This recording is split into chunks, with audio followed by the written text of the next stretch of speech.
The Ex-Worker. An audio strike against a monotone world. A podcast of anarchist ideas and action. For everyone who dreams of a life off the clock.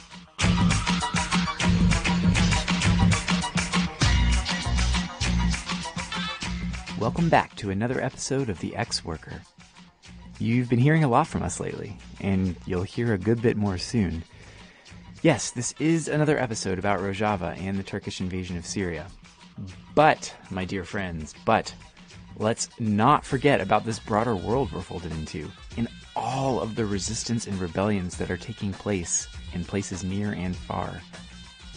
There's been a week of rioting in Catalonia after the Spanish state's imposition of long prison sentences on pro-independence politicians. Ecuador has been experiencing a popular uprising all month against high costs of living and repression, with indigenous protesters occupying the parliament building.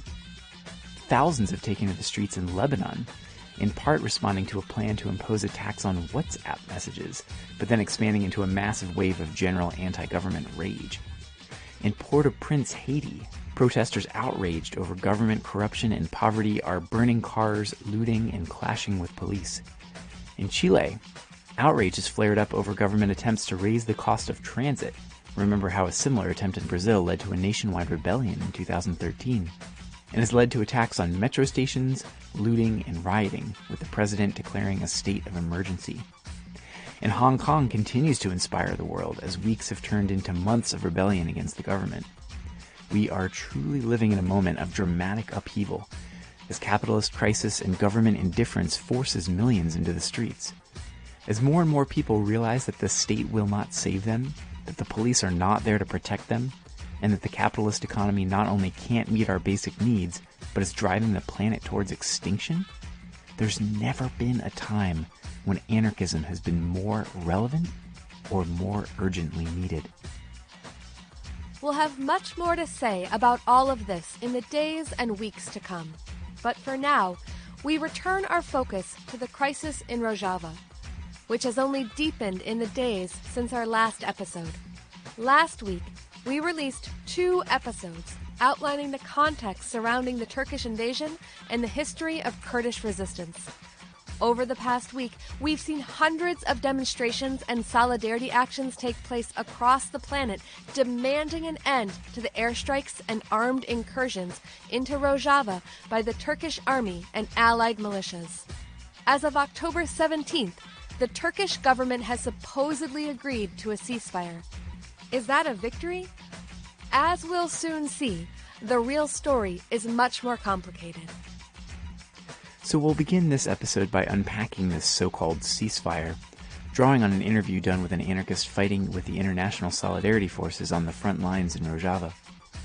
But beyond analyzing this particular moment, we also want to give all of you listeners a little bit more of a sense of just what's at stake here. Way back in episodes 36 and 39 some years ago, we talked about the revolution in Rojava and explored some aspects of democratic confederalism, the system of councils, and the feminist and pluralist principles at the heart of the social transformation in northeastern Syria over these past years. But today, as these new institutions are under serious threat, whether from being crushed militarily by Turkey or being absorbed and repressed from within via alliance with the Assad regime with Russia's backing, we think it's more important than ever to really try to understand the revolution that's been going on there. In anarchist and anti-authoritarian media circles, the coverage we've seen in recent years has tended towards either uncritical cheerleading, as if Rojava is a utopia that can do no wrong, or unhelpful condemnation, writing off the revolution as either complicit with US imperialism or just reproducing a different kind of state.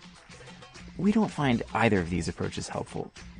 We think it's crucial to understand all that we can about the kind of society the Kurdish movement has created in Rojava in order to learn the lessons that we can for our own theory and practice elsewhere in the world, and also to develop modes of critical solidarity. So to that end, we're drawing on a range of interviews that provide first-hand insights into the day-to-day realities of the Rojava revolution. We'll share a long audio interview with an anarchist supporter from the U.S. who took part in a solidarity delegation.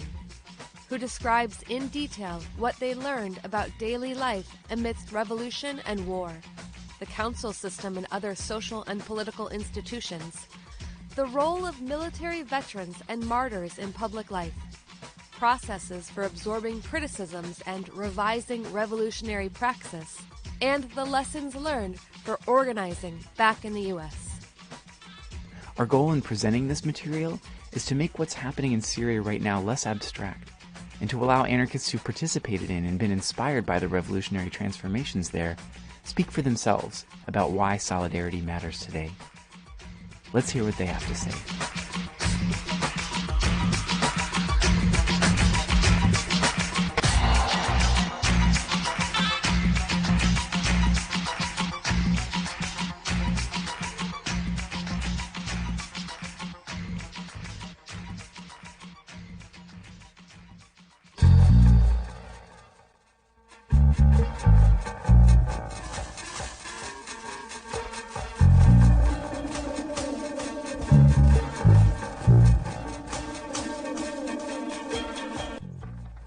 As we go to press, the news is full of U.S. Vice President Pence's visit to Turkey and his negotiation of a supposed ceasefire. Something smelled rotten about this from the beginning. First, and most obviously, the U.S. supposedly negotiated a ceasefire between Turkey and itself, on the condition that the YPG and YPJ forces withdraw from the areas Turkey wants as their security zone. But how do you make an offer that the Kurdish forces do something when you are not the Kurdish forces, and in fact have no leverage at all with the Kurdish forces, having just betrayed them and given a green light to an invasion that has resulted in the death of hundreds of them? It's not just dishonest, it's completely bizarre. Second, mainstream media is reporting that the ceasefire has not actually involved ceasing to fire shells at Kurdish areas in Syria. The SDF commander in Sêre Kaniyê reported Friday that more than 40 of their positions had been attacked since the declaration of the so-called ceasefire. So not only can this supposed agreement not compel Kurdish forces to stop fighting and abandon the territory, it also apparently can't even compel Turkish forces to abide by it. It would be a farce if it wasn't so tragic. The supposed ceasefire announced by Pence is a deadly fraud. Its only purpose is to enable the Trump administration to wash its hands of the bloodshed that the Turkish military is perpetrating, while shifting the discourse to blame the victims for continuing to resist. If anything, this fake ceasefire is a greater betrayal than Donald Trump's original decision to give Turkish President Erdogan the green light to invade Rojava and carry out ethnic cleansing against the Kurdish people there in the same way he has in Turkey. By declaring surrender unilaterally on behalf of the people who have been defending themselves against Turkey's invasion, Trump and Erdogan are trying to force them to give up the territory that Turkey hasn't yet been able to occupy by force. The Islamic State and the other jihadi groups that have taken advantage of the Turkish invasion to resume activity won't respect the ceasefire in any case. The U.S. has pulled its forces out of the area and has no intention of monitoring Turkish aggression, let alone discouraging it. The fact that Trump has used the supposed ceasefire as an excuse to suspend the economic sanctions that other members of the U.S. government demanded he impose on Turkey confirms this clearly enough. In fact, Turkey has explicitly denied that this represents a truce, and the Turkish military and its Syrian mercenary proxies are already violating the ceasefire with impunity. In addition to reports that have reached us direct from the YPJ, which are the Women's Protection Units, various corporate media sources have reported that the ceasefire has not stopped Turkish forces from continuing to fire on parts of Syria held by the Syrian Democratic Forces. So the ceasefire is a lie. We fear that as soon as the designated time period expires, Turkey will escalate its attacks on civilians and resistance fighters in the so-called safe zone.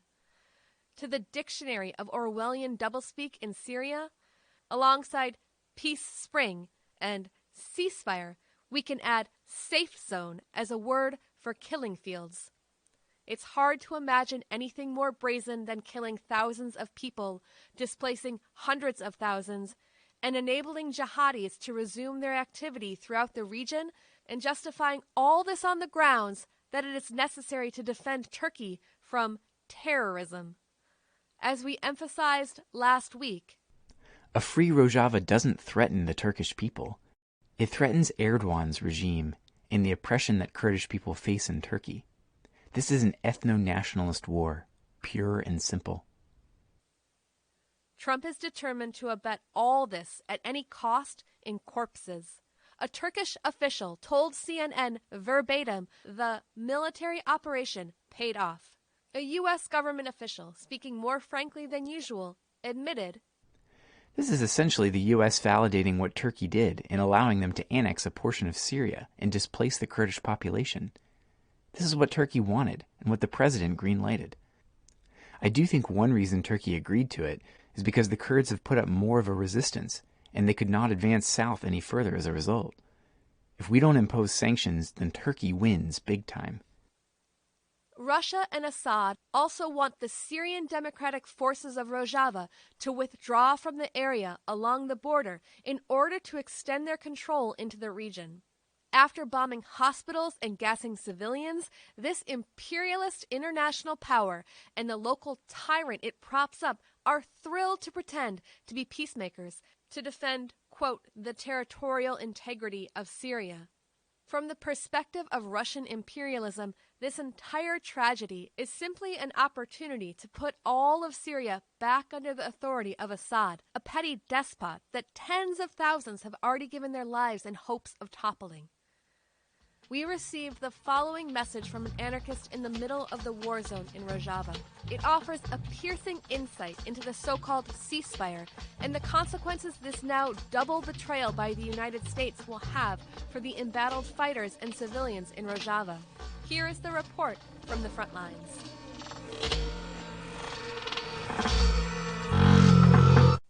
October 18th, 1351, local time. Last night we heard the breaking news of the Vice President of the U.S. meeting with whoever from Turkey and deciding that over northeastern Syria there would be a so-called ceasefire, an agreement that's a great day for civilization, in Trump's own words. To me, it reminds me much more of what happened in Czechoslovakia in 1938, the Munich Agreement, when Adolf Hitler from Nazi Germany, Benito Mussolini from Fascist Italy, Neville Chamberlain from Great Britain, and Edouard Daladier from France met over a table in Munich and agreed to give Germany the Sudetenland, a 30 to 50 kilometer zone around the border of what used to be Czechoslovakia. According to the agreement, some small parts of territory went to Poland. Slovakia was cut off and became its own fascist republic run by Joseph Tiso, and the rest of what was left of Czechoslovakia, Bohemian Moravia, would be occupied by Germany as something like a protectorate, but not formally annexed. So what I see happening here is you have Erdogan as Hitler, you've got Trump as, say, Chamberlain, or perhaps more like Mussolini, actually, the high capitalist, clear fascist asshole running his country. The Bashar al-Assad regime is kind of like a stronger Slovakia, leading the fascist section that will form another part of the secured Syria. And the Sudetenland is what Turkey is claiming for their safe zone. But instead of calling it the Munich Pact, they call it a ceasefire. It means the local people, unless they are jihadist Arabs or Turks, will be moved out or cleansed. Or if not, they will live under extremely shitty conditions, and many of them will be killed. There will be atrocities, as happened in Afrin, and as happened in many places before. That is what's going to happen, what this glorious ceasefire supposedly saving civilization is about. It legitimizes the Turkish invasion from NATO. Basically, the proposal to give up this territory that we rejected a week ago, what we are fighting against, and what people are dying on a massive scale to prevent, is now being guaranteed to Turkey. That means that we can either give it to them and lose, or we can keep fighting, but now the fight will be even harder. It was already nearly impossible in my eyes, but it was a fight for dignity, for the resistance, for the future generations, if not for winning. You know, as they're always saying here, this is for the spirit of struggle, not for the spirit of victory. and this might be an exact example of that sentence in practice on a big scale. So we, the people and the fighters here, can either give it to them or we can fight. But this time, not only against Turkey and the jihadists, but also against the whole world, because they've made this agreement. The problem, and this is why I'm referring to Munich in 1938, is that in that agreement, no one asked Czechoslovakia what they thought about it. No one brought them to the table. Not that I agree with representation in the first place, but even for the majority of people who recognize democracy as the legitimate representative order or system, even the democratic representatives of Czechoslovakia weren't brought to the table in Munich, just as they weren't brought to Ankara yesterday. No one from the Kurds, or the Syrians, Armenians, Assyrians, or other people living here was consulted at all. At this point, the interview was interrupted. They brought another dead body from the front. Shouts heard in the background. This one has clearly been hit by an airstrike. Okay, this has been a comrade. Let me see what I can do. Smashed a lot. This wasn't the first, nor the second one today. The interview continues. So, coming back to an analysis of the situation, I see a very direct connection to these events in history, with the people who are the most affected and actually living in those areas having no voice, and not even any means of resistance in their hands. None of the means until now were great, but to consider this so-called ceasefire as any kind of progress is really exaggerated and hypocritical. So after this happened and it was all over the TV, ironically, a lot of locals started shooting into the air. I thought we were under attack, because all over the town I just heard shooting of all different kinds of rounds and calibers. I started getting my gear on, thinking, oh shit, they're here. Shit's going down.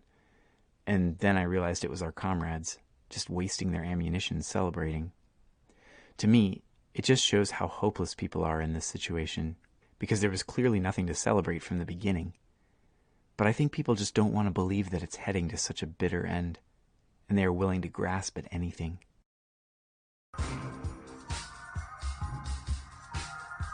All this tragedy only confirms that no government, neither the U.S. nor Russia, neither Syria nor Turkey, nor any state government that might have come to power had the Syrian revolution been successful, can be trusted to look out for human beings who always suffer most as a consequence of politics and militarism.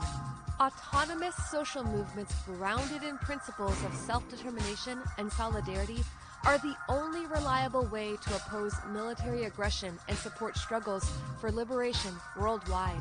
We need to make our movements powerful enough to be able to leverage a real threat to governments and corporations that are complicit in invasions like the one that Turkey is carrying out.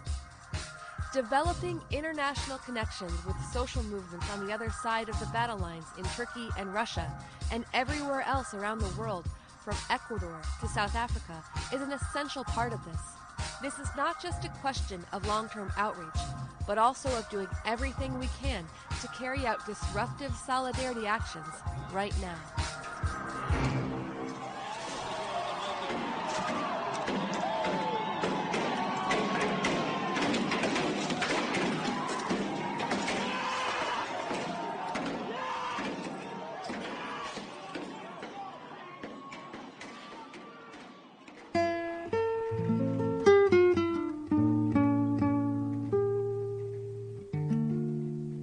The role that Kurdish forces played in extinguishing ISIS has drawn attention and sympathy from U.S. observers across political lines.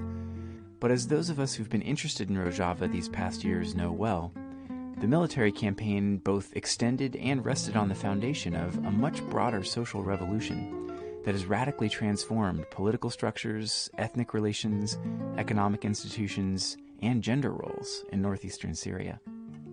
These experiments in autonomy have been much explored and debated in anarchist and radical circles around the world, and we've taken part in those conversations. But as we focus our attention now on the crisis engulfing the region with the Turkish invasion, we think it's important to revisit the content of the Rojava Revolution so that we have a deeper sense of just what's at stake and just how urgent solidarity really is at this moment. To that end, we'll now share an interview with Shannon, an anarchist organizer from California, who traveled to Rojava this summer as a part of an educational delegation. We'll hear a detailed account of a society in the midst of a profound transformation and vivid anecdotes that help to bring to life the ideas and principles behind the revolution. Could you start off by introducing yourself and telling us a little bit about yourself and how you first learned about Rojava and got interested in the Kurdish struggle? Yeah, sure. So my name is Shannon. I live in San Francisco, California, for 14 years now. I've been an organizer more or less since I was a teenager and pretty consistently since Occupy, where I was kind of introduced to the radical community in the Bay Area. So I first found out about Rojava during the siege of Kobani. I mean, I was aware of it sort of as part of the Arab Spring more generally, but I became more interested in it during Kobani, as I think a lot of us were sort of glued to the updates, trying to keep track of what was going on there, understanding that there was a revolutionary movement going on and that there was a really horrible war happening as well. Having been working in more locally relevant struggles, it kind of brought me back into this idea that there was a global revolutionary movement that could be happening now that I should be paying attention to and participating in, which, you know, the Arab Spring had definitely started to put back on my radar. But at the time, the problems that we were trying to deal with here seemed pretty all-encompassing. I was very excited to find out that there was a new set of social models that were being experimented with that were in line with the politics that I was working for here, that I had never imagined I would be able to see manifested in their totality. And so from then on, I was very curious about it. And when I went back to school, I started reading and writing about different social innovations that people were making in spaces of crisis in contemporary times. And one of the main things I was interested in, of course, is Rojava. So I had wanted to go to Rojava for some years. And as a student, I had applied for a fellowship to go to a part of the world where there was some sort of a novel experiment in what they refer to as poverty alleviation happening. And so I was awarded the fellowship, and I said I wanted to go to Rojava, and of course the university said no. So I told them instead I wanted to go to Athens, and I went to Rojava anyway, and I was able to do that. So you participated in the Peretti Delegation with the University of Rojava. Tell us a little bit about what that was, about what your hosts wanted to achieve with it, and what your goals were for participating in it. So the Peretti Delegation was organized through a group of academics and also people who are involved with the International Initiative for Freedom for Abdullah Öcalan and Peace in Kurdistan. It was organized by the University of Rojava to bring out academics and students and organizers who were politically aligned with the main tenets of the revolution, who were interested in this kind of political projects. And the goal, as they stated it, was for us to come out and to learn about the revolutionary curriculum and to build ties between our institutions and their institutions so that we could work together to develop new forms of what they called universal curriculum, which would be a curriculum that would allow people to attain a free life, that would be developed with an understanding that the world of capitalist modernity gives a lot of importance to propaganda and education to reproduce itself, and that those systems that it has set up create and recreate the systems that we live in, so that if we were to overthrow that system, if we were to make a new system, we would need a new kind of education. So as the revolution in Rojava puts a lot of emphasis on education and has done for a long time, this was sort of a natural step for us to start to connect things that we had been developing, thinking about these same kinds of ideas here in the West, there were members of the delegation from all over the U.S. and throughout Europe as well, but primarily from the U.S.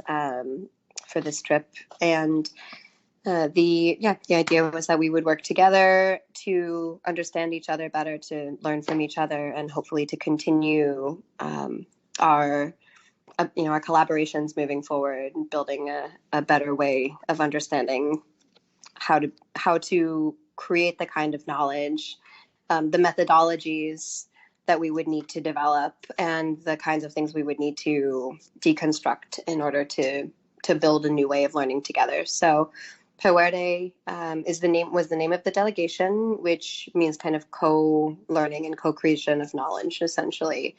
And so my personal goal was to see the revolutionary project, to learn as much as I could from the people who are there, and to contribute anything that my personal experiences or my studies would put me in a position to contribute. How long were you there, and in which places? What were some of your initial impressions? We ended up spending about 12 days in Rojava, not including travel to and from. And we were in Almaty first, and we spent a good portion of that time in Kobani and a good portion of the time in Kamishlo.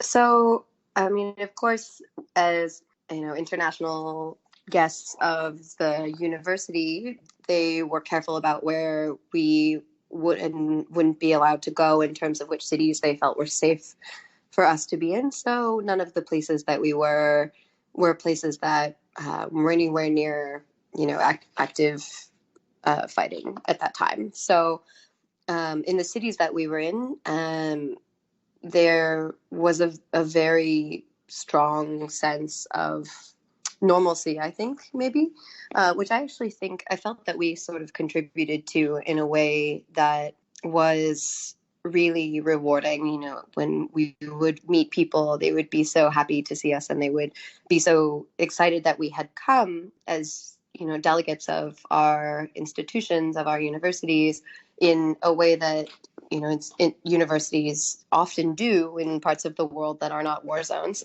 So I think that, perhaps that contributed to my perception that people were really just going about a sort of normal life. But I will say that that Rojava is a construction zone, that people were building everywhere we went. So there's definitely there was a sense of rebuilding.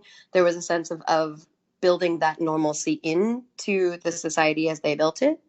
Of course, that's not possible under the circumstances that there weren't these disruptions to build out of. But so even it was still there. It was foundational, I think. But especially like in Kamishlo, they didn't see any fighting before. So it was more or less normal business, as much as you could expect it to be. There are people on the streets riding motorbikes around, having conversations and eating ice cream, just sort of living as people do. So we've read and reported on the system of federated councils in place in Rojava and the model of democratic confederalism. But to me, it still feels a little abstract, and I find myself wondering, how does this actually work in everyday life? Are these councils really participatory? How many people take part in them? I'd be interested to hear any experiences you had or things you've observed about the council system.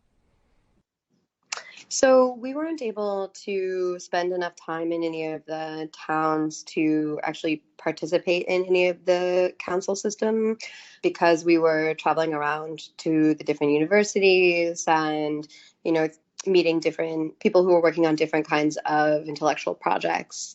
So unfortunately, I wasn't able to see it firsthand, but I did have a chance to speak at length with our guide in Kobani about this, because I had similar questions and I wanted to know how it worked. And, one of the main things we were interested in as persons who are, imagining this kind of post-state, post-capital way of relating and understanding that the education project that we were there to observe was really about figuring out how to create a society with those principles, that there was this sort of dialectical relationship between the form and the ideas that they were trying to organize around.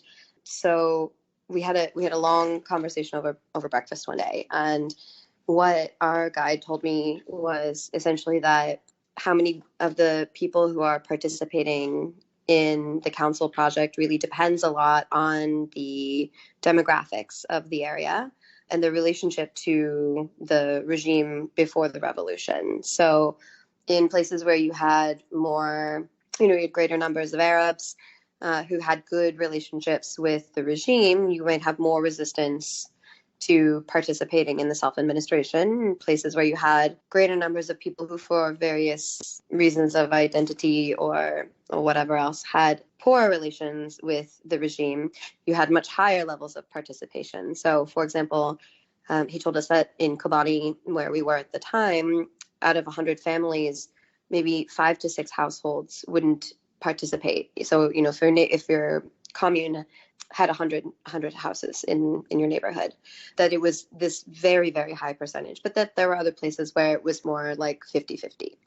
And that the trend was, though, that more and more people were participating as time would go on.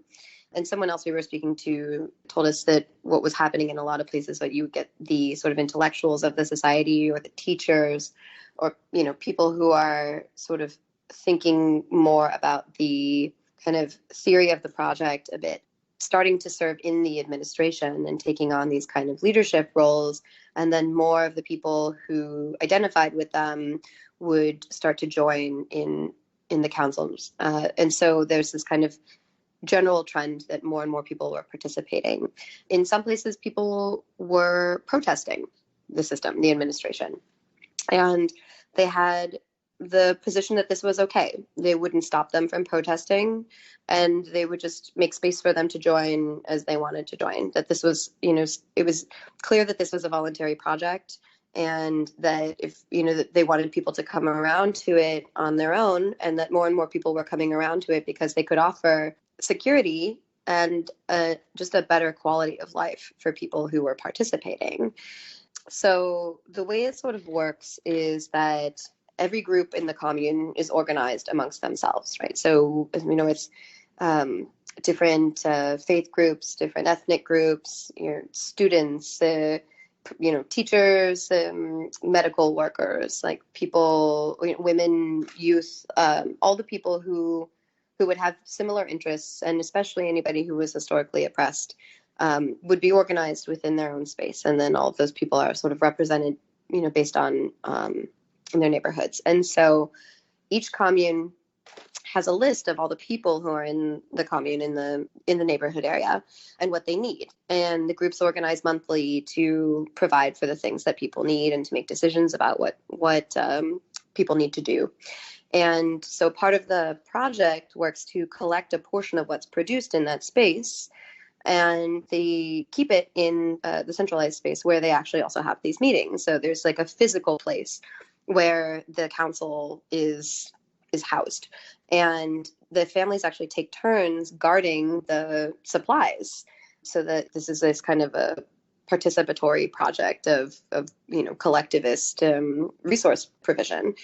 So this was I thought something that was really interesting, that they were actually physically aggregating supplies in one place, and that people were going day by day to keep track of it, so that there was no sort of sense that the administration was controlling the goods, because previously the regime would collect everything and then distribute it itself, and that was something that they wanted to not emulate, which also creates this kind of really interesting thing that, something I didn't know before I went there, is that Rojava has actually taken in a lot of Arab refugees from the surrounding areas, and that the administration organized to support these refugees with no help from the UN on the power of these council systems.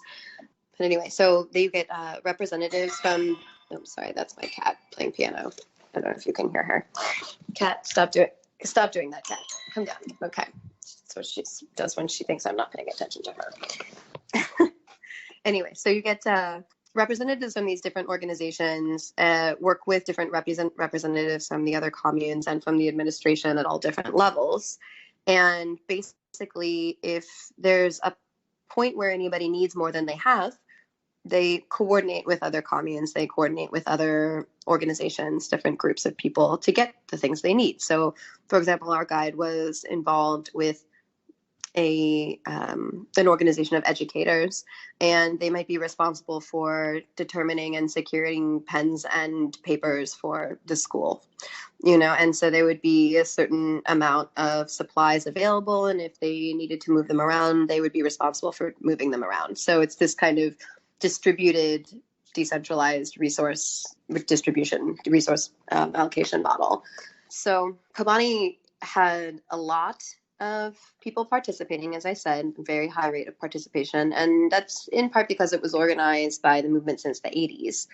But other areas had been organizing later. So the people maybe weren't as connected through these existing social infrastructures. And so in different places, you see these kind of different levels of progress in setting up these models, but they more or less are kind of following the same trajectory. Afrin had traditionally been the best organized before the occupation because it had a very high percentage of Kurds that were already well organized. As I was told, there was almost 100% of people participating in the project.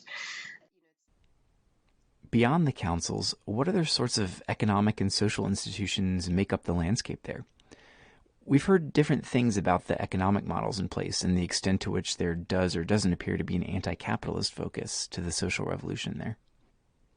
It's interesting because, what we were told is that there were sort of three sections of the economy that were functioning now. And there's this wartime economy, which they have particular kinds of needs that have to be met under the circumstances that maybe don't necessarily fit in completely with the kind of society that they're trying to build, but these are just the realities of war at this point, So, for example, like they're selling a lot of crude oil. They don't have the refineries to treat it, but they have the infrastructure to take it out. They try to use it internally as much as possible, but it's one of the things that they're doing to make money, to be able to house the Daesh that they are managing in the camps, to continue to rebuild and fight and all these things, and that there is still private business there, that there are a lot of, I was told that the private sector is quite productive there. And so, for example, one of the places that we stayed in Kobani was a hotel that was built by a private owner who hired a bunch of people from the city to build it. I think, most of the large landowners fled during the war, and it was to the point that we were there, most of them had not returned. So a lot of that became part of the collective, part of the commons, as well as the sort of 40% of land and infrastructure and everything else that was owned by the regime before. And then, so the third part of the economy then is the cooperative economy. And that's where all of that space is being occupied. And of course, one of the things we know is that the cooperatives that they are establishing in Rojava are predominantly, almost exclusively at this point, promoting women's financial independence in this way, that they're having the cooperatives built and run by women. So they may be farming or, producing textiles or whatever else they might be doing. And they'll take what they need and donate a portion, and they'll be able to sell off whatever is left over. But that this is kind of the way of sort of transitioning as much as possible away from the private economy, by incentivizing through access to the commons these cooperative models. And they're focused for the most part at this point on women who have need of financial independence for whatever reason. Maybe they lost their fathers or their husbands, or they want to be independent for some other reason. So they're moving into that space and setting up these more formal cooperative structures. Now, there's also community projects. And there are quite a lot of these projects from what I understand, and they're produced by volunteer coordination. So For example, they were building a new library for the university in Kobani, which was about to conclude its second year of instruction, which, when we were there, it was quite amazing to speak to the professors that had come to pull it together. It started with like 2 professors, and they had been wanting to start back up a university after Kobani was freed, and they brought, I think when it was in the beginning, maybe they had like 40 students or something to that effect. And then, by the time that we were visiting, they were finishing some like 280 students, I think, and they were expecting over 600 students for the new term. But that's in the course of 2 years, which is quite impressive. So the community project that they were working on was to build a library for the university. And it was being constructed entirely by volunteer laborers with materials that were voluntarily brought into the space. So it would be this kind of situation: if they needed a van or concrete or whatever they needed, they would just ask those who could give, and people would just offer what they could, and they would come and they would build together. And we toured it. It was still under construction. It was gorgeous. It was a beautiful library. And it was just a project of, the sort of collective desire to provide this for the students who, it's understood there, have been kind of disproportionately, even in terms of that society, impacted by the war, because previously they were going to state schools and their education was very limited, but then during the war it was totally disrupted. And so they've really, and again, coming back to this idea of education, they've really been focusing on trying to create the conditions for the students to catch back up, to learn the things that they haven't been able to learn, so that they can kind of move on with their lives. And, at least that's what they had been doing at the time that we were there, and wanting to sort of provide for them the institutions that they would need in order to, become parts of a functioning society again, and as opposed to being sort of subjects of the crisis. Can you tell us about your interactions with the armed forces there, and about the role of military veterans and martyrs in public life? Sure. So there are portraits of the martyrs all over, everywhere you go. You see people walking on the street with portraits of martyrs pinned to their clothes, and you see them posted up all over. It's definitely a very present thing. We were lucky enough to visit one of the veterans' houses, which was an incredibly impactful experience. We met a number, maybe 25 or 30 or so people were living in this house who had been injured in one way or another during the war. And they had sort of found, I guess, that when people were coming back, it was helpful for them to be living together in these veterans' houses, in these spaces. And basically what they were doing there is they were offering them different kinds of skills training and different kinds of ideological training. So they call it an academy of the veterans, and there are locations all over Rojava. Basically what happened is people came back after being injured, and many people felt that they weren't useful to the revolution anymore. And so they founded this academy where they teach people. So I think there are 6 of them in the area around where we were. And some of them are just for cadre, and some are for locals as well. But they give them language training, they give them vocational training, they teach them how to make films and how to write their stories. They teach them how to use computers. It's a place for locals who were injured as well as cadre to come together in a lot of those cases, so that they can sort of work together to build up their own stories and to start to see themselves as, or to understand themselves as important parts of the revolutionary movement, even if they can't fight anymore.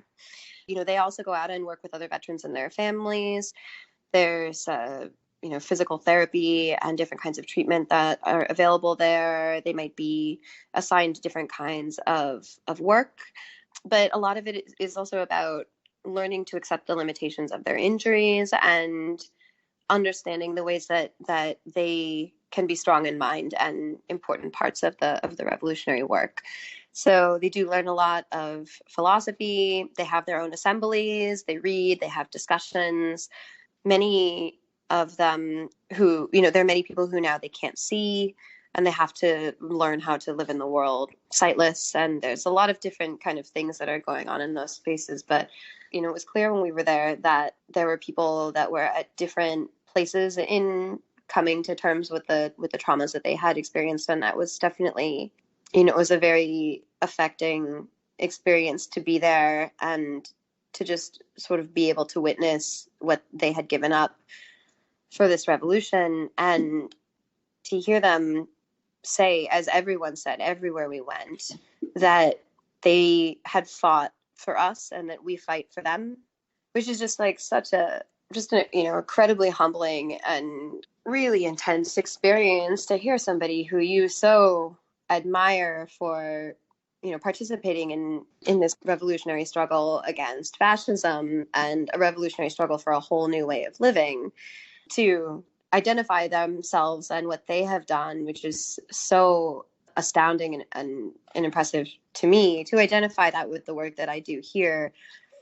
There were a lot of times where I didn't really feel that I didn't feel I personally deserved the level of gracious thanks that I got from them for the work that we do here. I just feel like we could do so much more for them. But, it's really amazing to see the people in that space, even processing through these things, supporting each other in a way that you see people doing all over Rojava. They really want to make sure that everybody recognizes that they're an important component of society, and that the society is best if everyone participates, and it can't be its best without them. They plan there to open academies in new places. They understand themselves as this popular movement, and they're part of the movement in these veterans' homes. And it's not like here in the US, where I think we see a lot of people who come back, suffering from the impacts of war. And I think a lot of veterans in the US that I've known, they feel isolated here. And it just wasn't the case there. They're writing books and making documentaries, and they understand what they can do, based on the experiences that they've had. And there's still a lot of pain, but there's a lot of hope. It's really, it was really hard.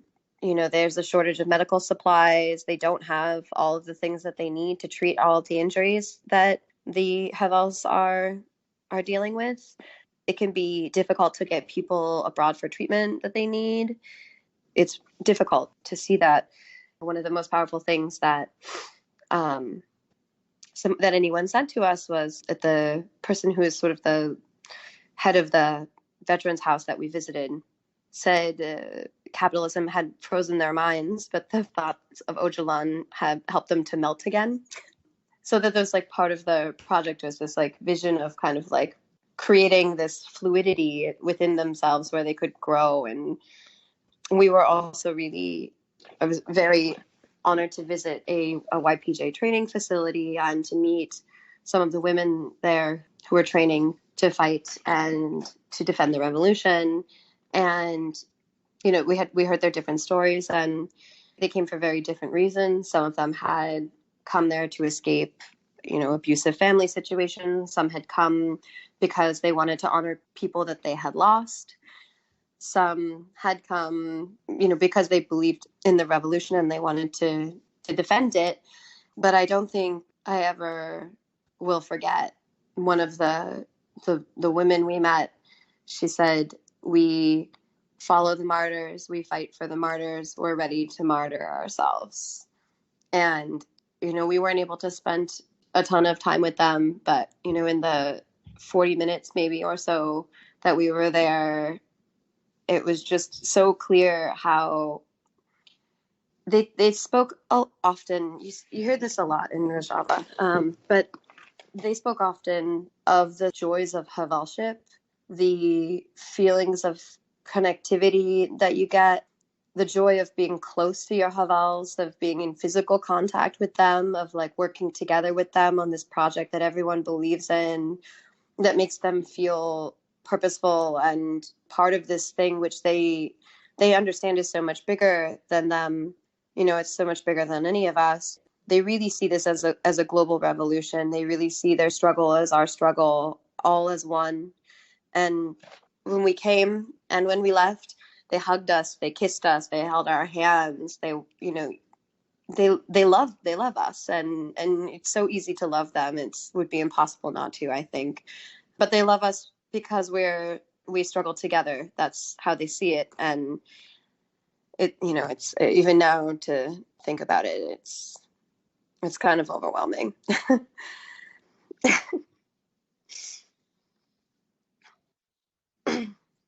Yeah.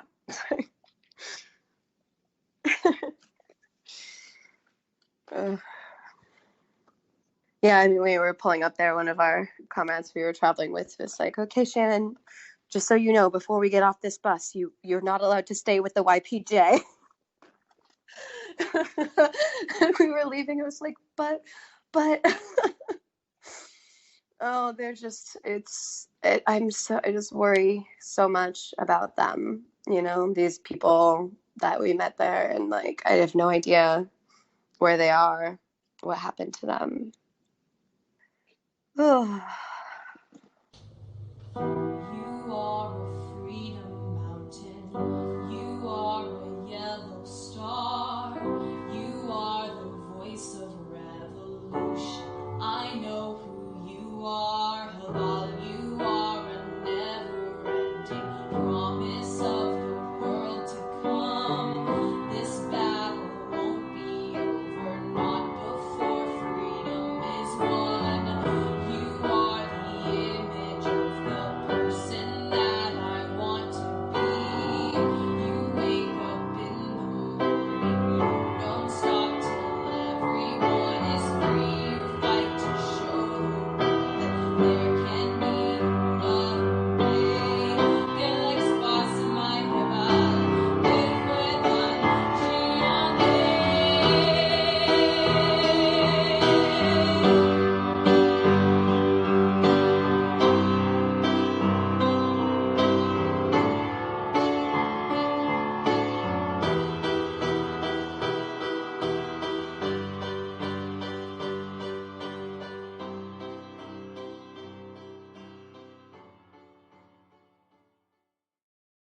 So we know that the society in Rojava is not a flawless utopia, anarchist or otherwise.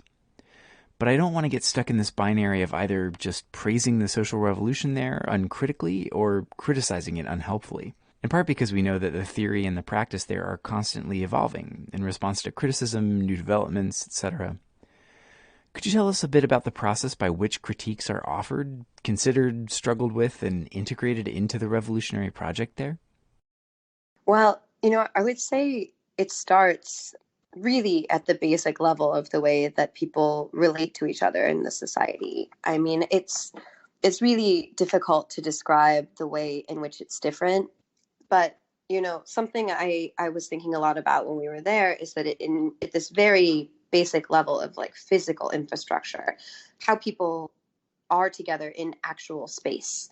Every building you go into, every house, every public building, one of the first rooms, if not the first room that you approach when you come through the door, is a big room that's surrounded on at least three sides with couches that often has a table in the middle with little satellite tables that come out that say that's a gathering room. It's the room where you receive people and where you have meetings and where you discuss things. And every time you come in, they give you coffee and sweets and you talk about things. You have meals together in big groups. Everybody's doing everything together in space all the time, and conversations are constantly happening and ideas are constantly evolving as a result of that.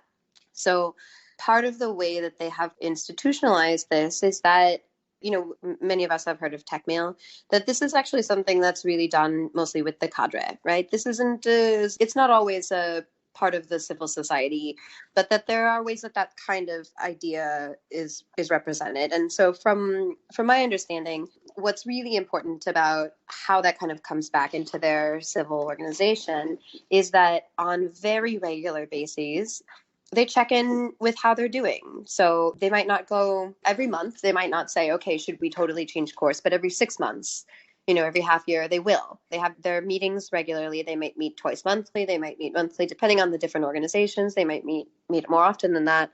But every 6 months or so, you might have a big meeting where they really look at the projects they've been working on and decide if they've been working or not. And they're not, it's clear. They know it's not perfect. They know it's not. And this is, I think, also represented, as I was saying, in this idea that the society is only at its best if all the components of the society are participating, right? And they know that not all people are participating, and that there are various reasons why people would or wouldn't be able to participate more, would or wouldn't choose not to participate. But the attitude that people have toward each other and toward the work they do together, the attitude that they have toward the project, is that they're building a new society, that they're building a society that's based on completely different set of values and a completely different set of social norms, right?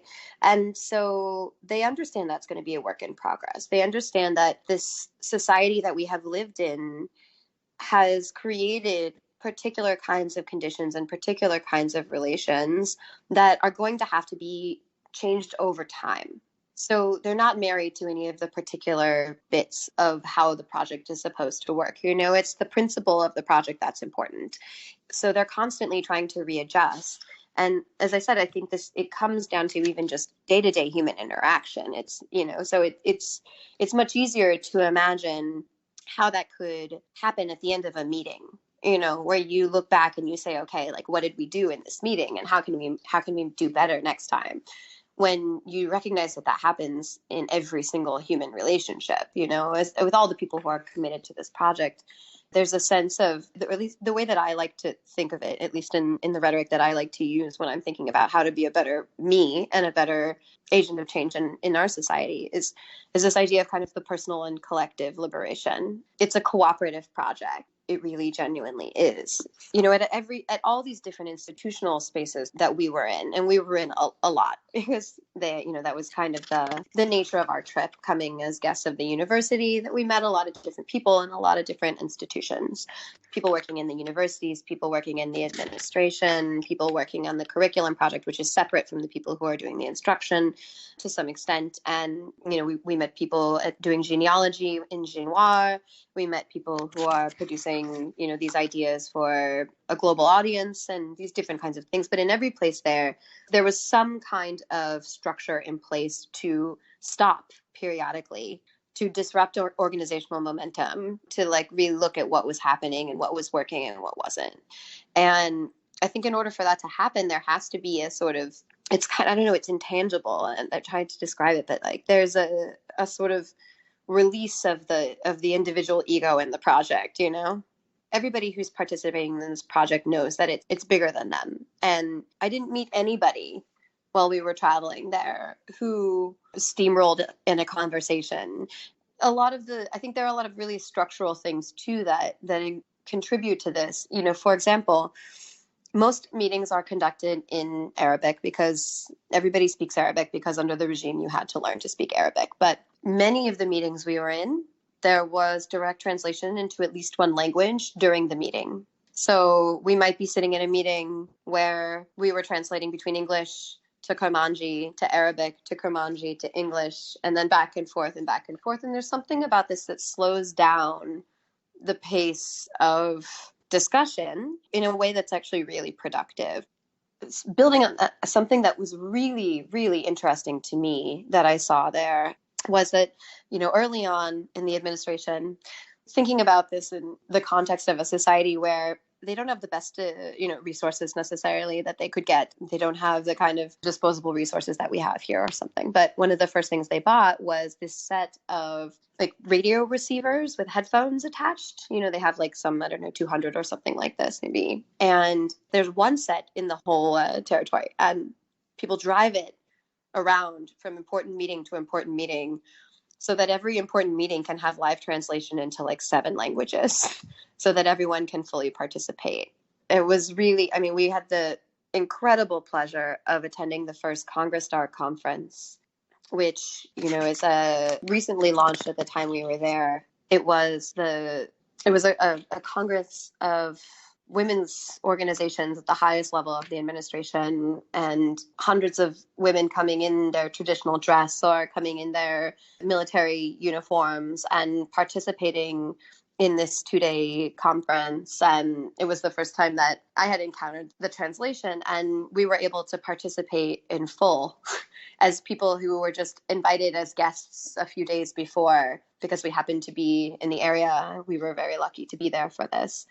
And it was just really an unbelievably empowering experience to be in this room with these hundreds of just strong women coming from all of these different perspectives and participating in this project, understanding that all of their participation was valuable. So the Congress Star was really impactful.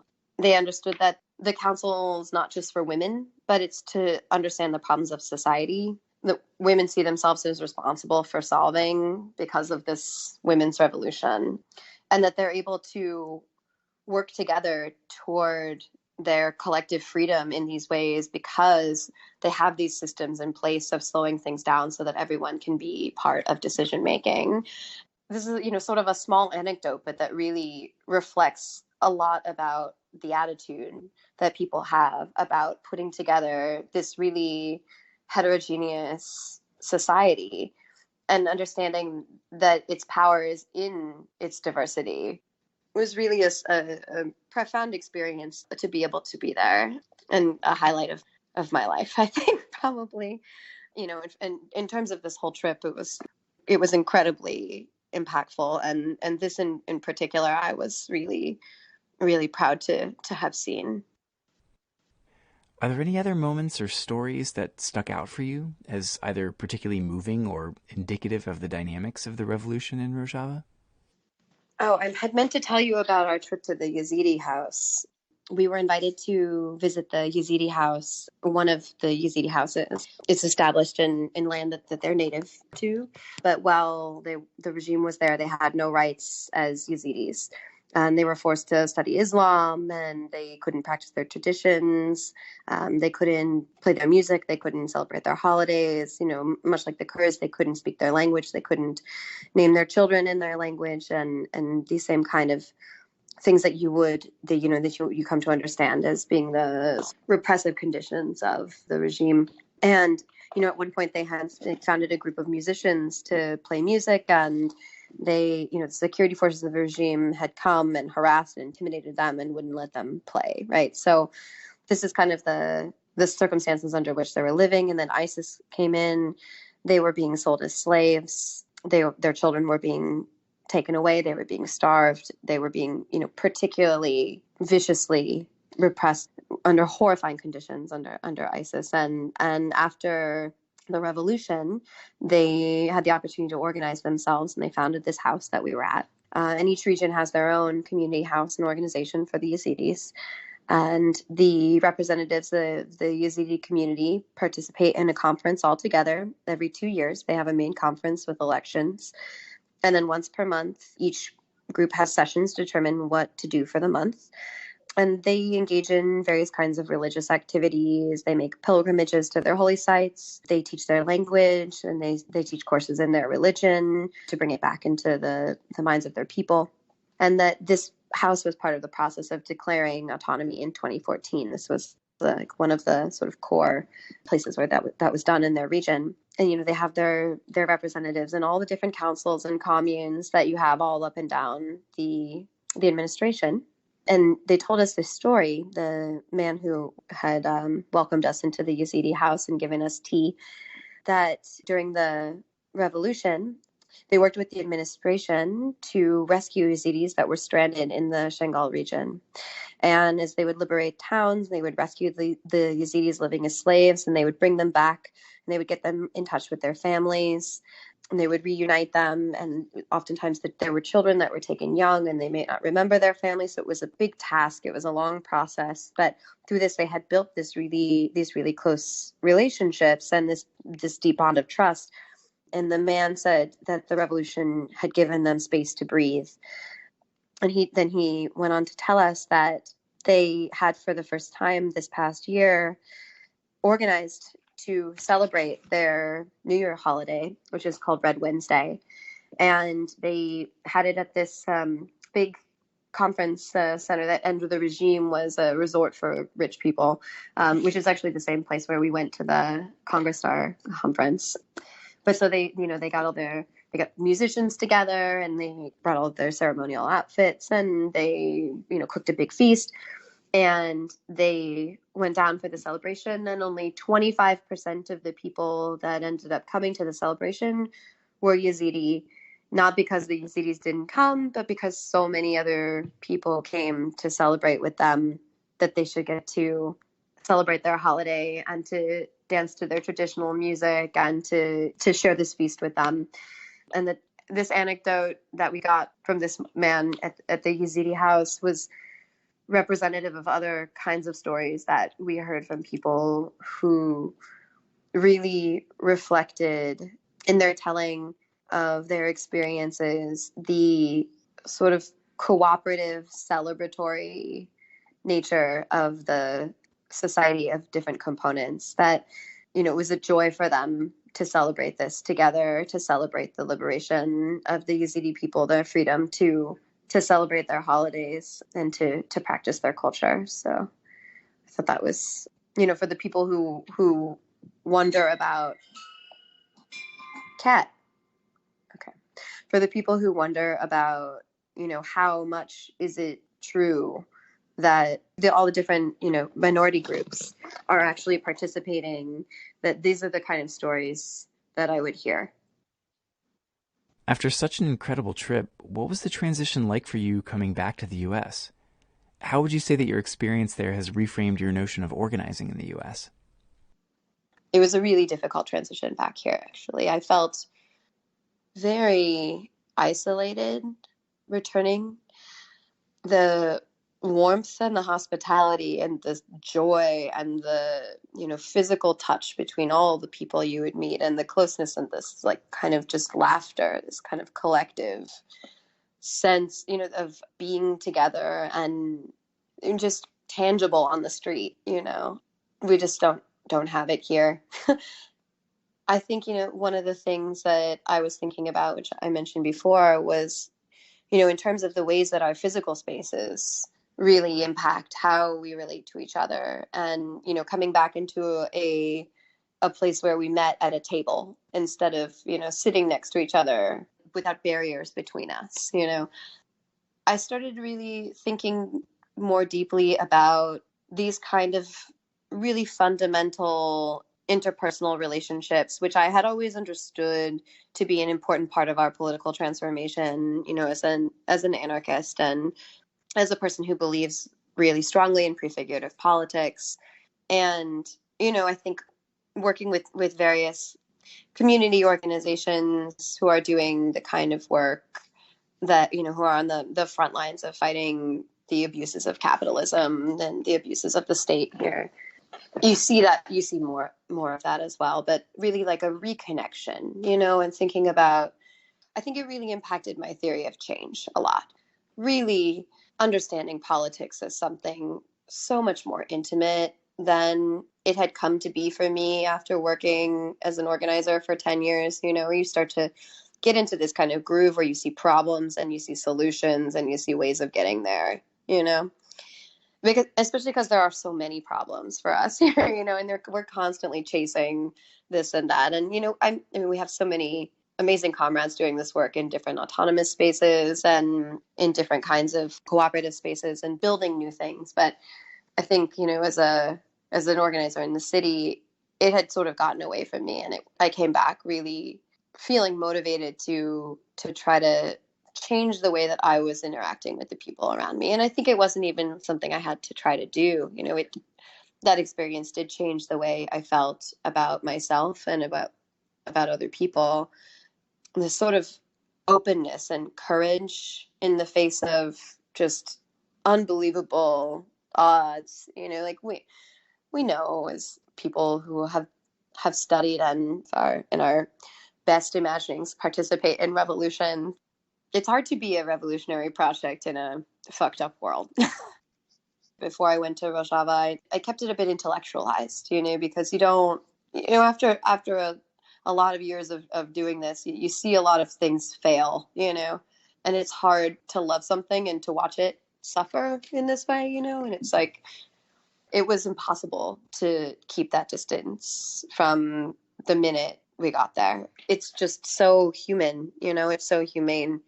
I don't know I can't describe the way that people understand each other, and they value each other, and they treat each other, and then they valued and treated us just for being there. There's nothing comparable that I know of in our society. And I just came back wanting to be the best representation of myself with those lessons that I could be, and to try to help to facilitate those kinds of relationships with other people as much as I could. One of the things that impacted me also, like something that will stick with me for forever. We were having lunch one day. I think it was the day that we had visited Genoir, but I can't remember exactly. We were running around a lot, but we were having lunch one day, and we had been at the orphanage in Kobani, I think the day before, and they had been talking with us a lot about how they were organizing at the orphanage to support the children, and they were saying that they find places for these children to live, and they stay with them, and they give them vocational training, and they make sure that they're doing all right, and they keep a community with them, and that everything, they're teaching them languages, and everything's interrelated, and they get them involved in the council systems. So they start the children's council, and they had many children in the beginning, and they now have 9 children living there, and this is the only orphanage that they have because they found places for these people to go. But this was the only time that we were talking with anybody where they said that they would offer psychological services for children and women who needed that kind of support. We were having lunch, and I had been really wondering about this, because we have such profound trauma in our society, and we have barely begun, I think, to learn how to heal that from, all the various things that work on us, that cause us to become traumatized. And so I asked them, how are they dealing with trauma in the society? And they said that they understood that trauma was, in many cases, a reflection of a sick society, that it had to do with not being connected with each other in the kinds of ways that we needed to as human beings, that when someone suffered a loss in the society, that they all suffered it together, and that those people would be never alone, that the loss of one was the loss of the whole community, and that if people needed individual support, they made sure that they would get it, and whether that be professional support or that just be having a community of people surrounding them all the time and feeding them and making sure that they knew that their loved ones were celebrated and that their loved ones were valued, and that this actually made a profound impact on the amount of trauma that people were experiencing, and that there was this really strong sense that they managed this trauma by building a better world together and by being better to each other, by being better people together, that they did this for their loved ones, for the martyrs, for the people they had lost. And then we were all kind of holding hands and crying, of course, because it's like this sort of, through this translator also, it was just such a moment for us to sit there and just kind of have this sort of shared feeling, understanding the immeasurable loss that everyone in Rojava has experienced. I didn't meet anybody who hasn't lost someone in their family or someone they love over the course of this war. And they said to me, holding my hands and like tears streaming down all of our faces, they said, why do you ask about trauma? Is it because you have been traumatized? And I was just so, I don't know, it just, that they should care about me and my experience in my life, under these circumstances. And that they just hugged me and held me, and they said that they were sorry that we should have to go through these kind of things alone.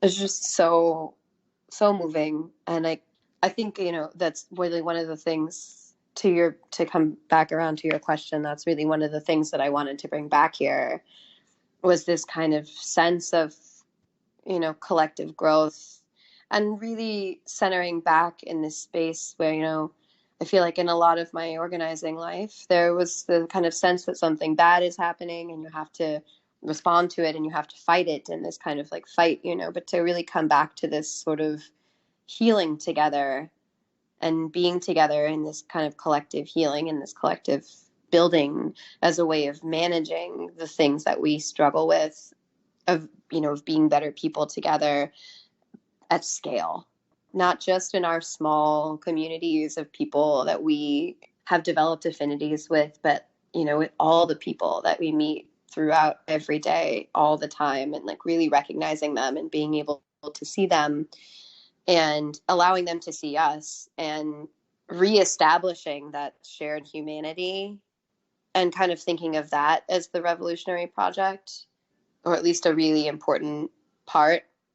And I feel like that has profoundly changed my experience of living, since I came back. It took me some time to really readjust and kind of start to see where the frictions were and what things had changed in me from this experience, because you see things and you learn things, and it sometimes takes time to really identify what those things are. But I think having that kind of, that's sort of almost like patient, loving openness with each other for the suffering, for the joy, that this is like really, it seems like what Havelship is all about, and just trying to help to work toward that in my life in all the areas that I can impact, as opposed to imagining the rest of the world as sort of adversarial to what we're trying to do. I think it made me a more compassionate person. It makes it easier to see the pain in other people. For those of us who will never get the opportunity to actually visit Rojava ourselves, can you tell me what you'd like to see folks in North America and beyond learn from the struggle there, and how we can respond to the invasion?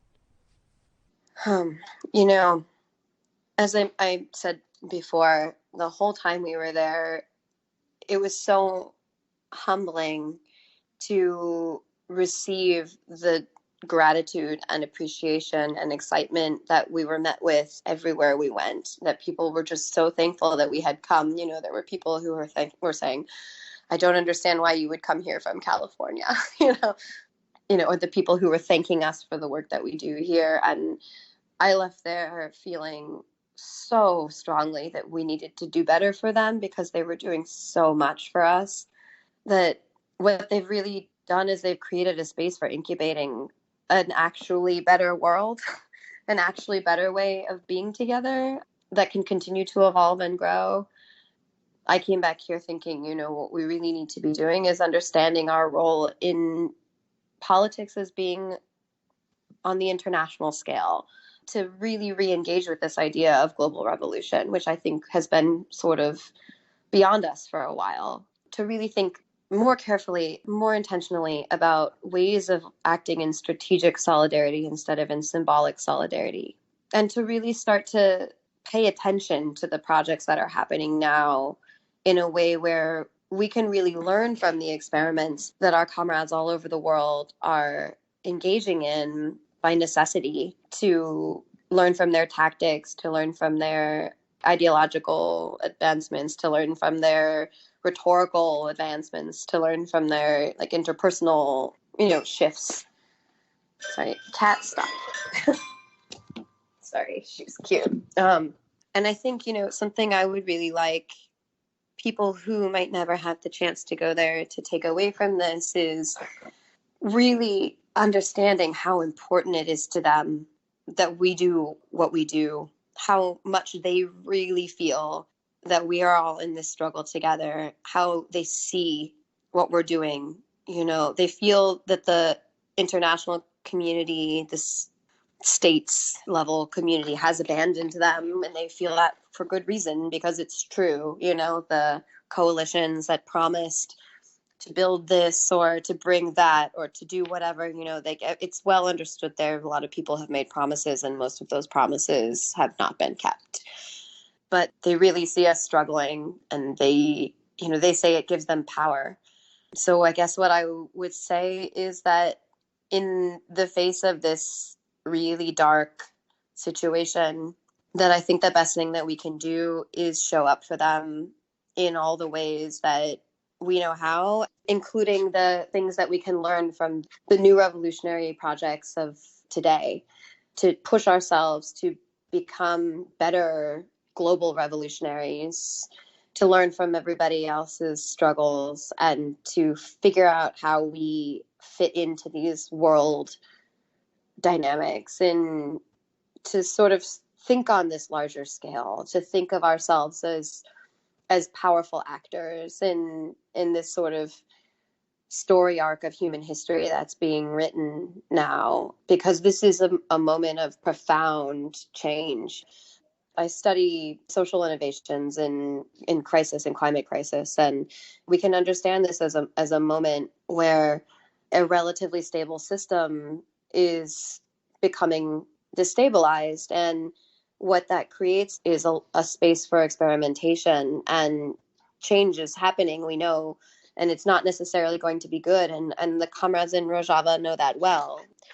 Somebody even said directly to us in a meeting, that what's right will not always win, but that we have to understand this as a moment where all the cards have not been played, and that, is for Rojava, that's for the climate apocalypse, that's for the rise of global fascism, that's all of these things that are happening right now, that seem overwhelming a lot of the time, that this is also a moment of opportunity. Leftists love crisis, right? But we also get, I think, overwhelmed, and to think of this as an opportunity to really learn from their struggles, and to bring the lessons that they're trying to put out into the world through the ideology, through the institutional models they're building, and through the people that they've been able to impact, who are carrying the message forward.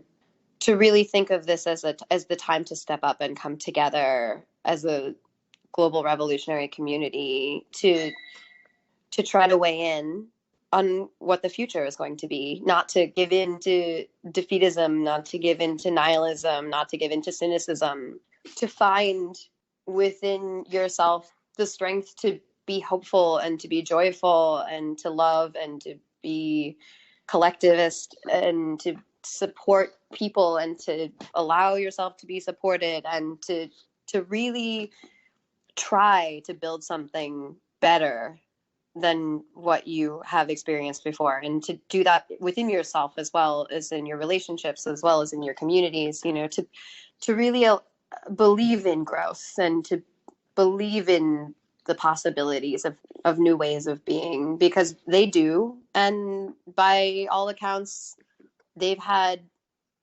more to fight than we have. And I think people all over the world, they think, oh, Syria, that's a bad place, that's a tough place to be, right? I've never felt more connected, more loved. I've never felt more hospitality. I've never felt more part of something, and with more hope. And it's not blind hope. It's realistic. They understand what the circumstances are, but they also, I think that, they understand that we only have so much more opportunity to find better ways of doing things before the systems of reaction and global fascism and corporate fascism and surveillance state and all these kind of things that we are up against here cement themselves into this new epoch, and that the periods of transition we have to rise to the occasion. And if we don't feel like we can do it for us, we can do it for them, because they're doing it for us, and they know that. It was tempting for me the whole time to think it was more than we deserve, but I've decided that instead of thinking that it's more than we deserve, I'm just going to try to deserve it.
Now is the time to act. As the Turkish invasion began, we started to receive desperate messages from folks behind the lines in Rojava, reflecting just how urgent the situation is. This is a message that appeared on Twitter on October 11th from a French volunteer. We are currently a dozen internationalists fighting in Sêre Kaniyê, alongside our Kurdish, Arab, Turkish, Armenian, and Assyrian comrades. This will probably be my last message. Turkish aviation and artillery are bombarding us relentlessly. Islamist groups and Turkish agents have infiltrated our lines. I do not know how long we will be able to hold. We do not care about your support. We want actions. If the imperialist states can't get beyond their cowardice to save us, we rely on our revolutionary friends to avenge us. There are logical targets. Destroy them.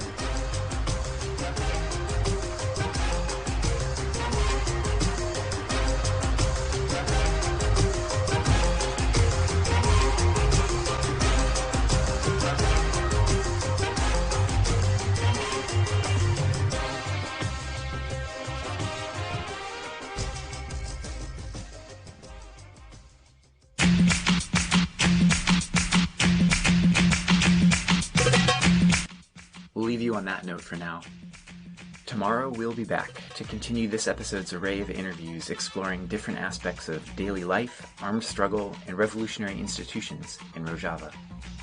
One recounts the women's movement and the impact on gender roles of the autonomous social experiments in Rojava, while another provides an inside look at the armed forces and the struggle against ISIS. We hear from participants in the internationalist commune, and a letter from the PKK to the American people as well. In the meantime, check out our website for a full transcript of this episode and plenty of links to learn more, including lists of solidarity actions coming up. We're at crimethink.com/podcast. And we always like to hear from you. Contact us by email at podcast@crimethink.com. There's more on the way soon. Stay tuned.